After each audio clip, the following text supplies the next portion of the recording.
కాంగ్రెస్ నాయకులు మాట్లాడుతున్నారు కొంతమంది, అందరం చెప్పట్లా.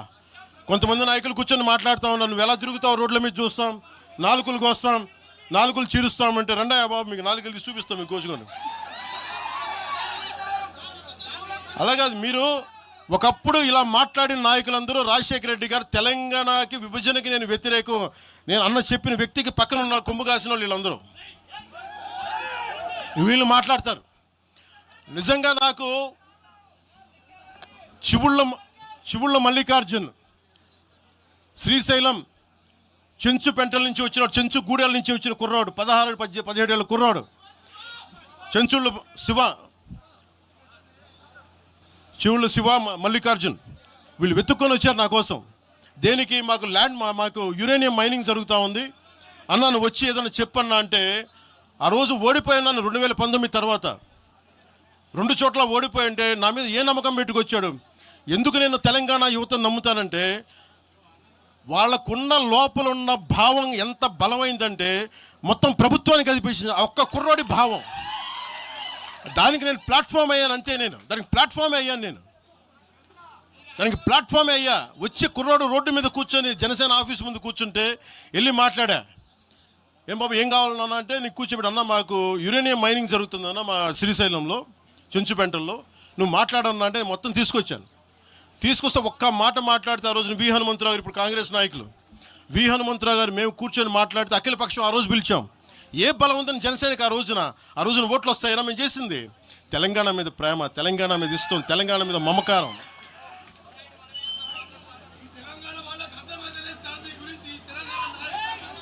తెలంగాణ ప్రజలు వేరు, తెలంగాణలోని కొద్దిమంది. నేను కేసీఆర్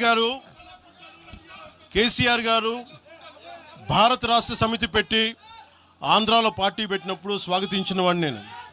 ఒక పార్టీ ఎక్కడైనా పెట్టుకోవచ్చు. కేసీఆర్ గారికి మనస్ఫూర్తిగా ఆ రోజున మనకి గుంటూరులో బీఆర్ఎస్ పార్టీ కార్యాలయం పెడితే, అంతకుముందు జనసేనలో పనిచేసిన నాయకుల్ని ఆయన ప్రెసిడెంట్గా పెడితే మనస్ఫూర్తిగా స్వాగతించాం. అలాగా అందరూ కూడా పంజాబ్ వెళ్ళొచ్చు, మహారాష్ట్ర పోవచ్చు, జనసేన మటుకు తెలంగాణలో అడుగు పెట్టకూడదంటే మేము ఏం కోరుకున్నాం? జనసేనలో మేము తెలంగాణలో ఏం కోరుకుంటాం? పవన్ కళ్యాణ్ ముఖ్యమంత్రి అవుతాడు ఇక్కడ? ఆంధ్రాలోనే దిక్కు లేదు, పవన్ కళ్యాణ్ ఇక్కడే ముఖ్యమంత్రి అవుతాడు. కానీ దేనికి భయం అంటే చైతన్యవంతులను చేస్తామన్న భయం, అదొక్కటే భయం. సమస్యల మీద తిప్పి కొడితే ఎంత? 4 కోట్ల జనాభా ఉన్న, దాదాపు 4 కోట్ల జనాభా ఉన్న తెలంగాణలో జనసేన తిప్పి కొడితే 1,00,000 మంది పైన కూడా లేరు. 2,000 మంది జన సైనికులతోటి సాధకులతోటి మేము సభ పెట్టుకుందామంటే మీరు దీనికి పర్మిషన్ ఇవ్వకపోతే మేము ఏం చేస్తాం? మేము దుర్మార్గాలు చేస్తామా? మేము అంటే నాకు ఎలా ఉంటుందంటే మీరు ఏదైనా మాట్లాడండి అంటే ఇప్పుడు నేను ఒక ఎనలిస్ట్ కూర్చొని నేను మాట్లాడింది వేరు, నువ్వు అమిత్ షా గారిని మాట్లాడితే నేను దాని గురించి ప్రస్తావిస్తే దీంట్లో ప్రాంతీయత ఎక్కడుంది? దీంట్లో తెలంగాణ నేను ఎప్పుడు అవమానం చేశాను? దీంట్లో కులాలు ఎక్కడ వచ్చినాయి? మీరు తీసుకొచ్చి మీరు తిడతా ఉంటే అంటే నాకు ఒక హక్కు కూడా లేదా? మీ ఇష్టానికి మీరు మాట్లాడితే మేము కనీసం నొచ్చుకునే అభిప్రాయం కూడా మేము చెప్పకూడదా? బాధ కూడా పడకూడదా? అంటే మేము కూర్చోబెట్టి బాంచం ద్వారా అలాగే ద్వారా మీరు ఎలాంటి వాళ్ళని భరించాలా? మేము పీకలు పోయినా పర్లేదు, పీకలు కోసుకుంటాం, కానీ భయం అయితే మాకు రాదు.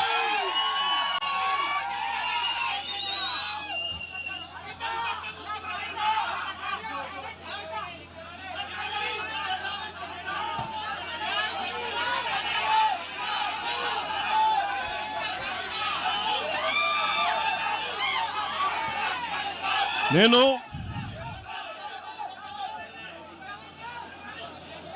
తెలంగాణలో ఆంధ్ర వాళ్ళకి ఏం పని అంటారు, సంతోషం, కరెక్ట్. అది తెలంగాణలో ఆంధ్ర కాంట్రాక్టర్లు ఓకేనా? ఇక్కడ ఆంధ్రాలో తెలంగాణ కాంట్రాక్టర్లకి బాగానే పనిచేస్తున్నారు. అక్కడ తెలంగాణలో ఆంధ్ర కాంట్రాక్టర్లు బాగానే ఉన్నారు. ఎవరినా మీరు బేవకూఫులు చేస్తామన్నారు? మీరు ఎవరిని బేవకూఫులు చేస్తారు? మీరు ప్రజలనేమో మీరు మభ్యపెట్టి, యువత మీరు ప్రజానికం, మీరు తెలంగాణ ప్రజలు ఇది గుర్తించాలి. ఇది వీళ్ళు బాగానే ఉన్నారు, వీళ్ళ అధికారాలు బాగానే ఉన్నాయి, వీళ్ళు బిజినెస్లు బాగానే ఉన్నాయి, వీళ్ళ కాంట్రాక్టులు బాగానే ఉన్నాయి. ఏదైనా మాట్లాడితే నాలాంటి వాడిని కూర్చోబెట్టి భయపడతా ఉంటారు. మీరు ఒక్కసారి చెప్పండి. మీరు నిజంగా వద్దు అనుకుంటే తెలంగాణలో అసెంబ్లీలో ఎవరైతే తిడుతున్నారో మీరు తీర్మానం పెట్టండి. పవన్ కళ్యాణ్ అనేవాడికి ఇక్కడ పర్మిషన్ లేదు, రాకూడదని పెట్టండి పర్మిషన్. సంతోషం నాకు. దాన్ని ఎలా పెడతారు నేను కూడా చూస్తాను దాన్ని. మేము 1200 మంది ఉద్యమకారులు ఎంతమంది చనిపోయారో నాకు తెలుసు. 12 సంవత్సరాలు 1200 మంది ఉద్యమకారులు పైగా చనిపోతే వాళ్ళ మీద గౌరవార్థం నేను ఎప్పుడు ఒక్క మాట మాట్లాడాలి తెలంగాణ. ఒక్క మాట. నాకు అంత ఇష్టం నాకు తెలంగాణ. కానీ మీరు కూర్చోబెట్టి నా ప్రేమను కనుక మీరు శంకిస్తే నేను ఇప్పుడు దాకా నిర్ణయించుకోలే. మీరు అంటున్నారు కాబట్టి చెప్తున్నా. తెలంగాణలో జనసేన ఉంటుంది, మేము పోటీ చేస్తాం. నేను ఇప్పుడు దాకా ఎప్పుడు అవసరమైతే తెలంగాణలో తిరుగుతాం. నేనే తిరుగుతా,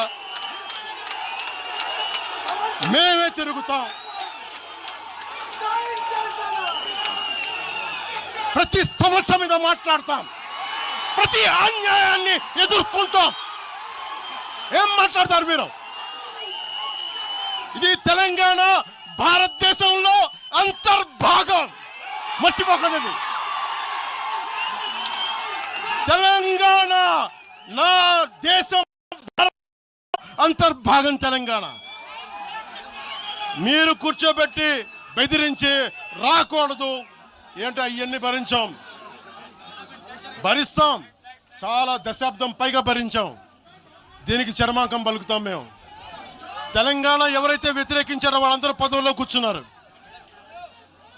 ఈరోజు కూర్చోబెట్టి తెలంగాణను ఎవరైతే వ్యతిరేకించారో వాళ్ళు ఎమ్మెల్యేలు అయ్యారు.